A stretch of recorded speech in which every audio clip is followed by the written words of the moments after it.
These small box-like rooms are examples of seclusion rooms used as a form of discipline in some Alberta schools. And the results are in from a province-wide survey looking at just how often these rooms are used. Hundreds of people responded. Now, the informal survey was launched after parents of a boy with autism filed a lawsuit after their son was put in a seclusion room in Sherwood Park. And just a warning, the details in this story might be disturbing to some people. He had no clothes on, as you know, and then he was sitting on the floor kind of in just a crouched position. Describing the day he witnessed his son locked up in a room at school, naked and covered in his own feces, is still traumatizing for Warren Henschel. It was 3 years ago, the dad claims his child Aiden was put in a seclusion room similar to this at Clover Bar Junior High School in Sherwood Park.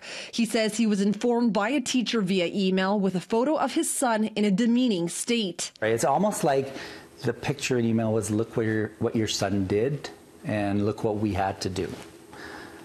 But I can't for the life of me understand why that was the decision to make. After learning about this story, Inclusion Alberta decided to conduct the informal survey to see how often this disciplinary tool is being used in schools. 603 people responded. Their preliminary numbers show 40% saying a child was put into seclusion or isolation, and 50% reporting both happening at some point. It's appalling because, all of the best practice shows that the use of seclusion is not an educational procedure. It has no teaching value. Warren says he's shocked by the numbers, but added validates the need for immediate changes. But I think we need to realize it's a concern out there, and by the results of the survey, it needs to be addressed, and we need to look after our kids. This is the way they start their foundations in life. This is the way they build relationships with adults, with anybody. The lawsuit names Elk Island Public Schools and the province. Elk Island says it strongly defends the actions of its staff,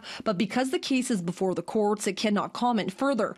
And the education minister says he's working on developing a new set of guidelines for all schools, with an update expected on Monday. From Sherwood Park, Cheryl Tasascu, City News.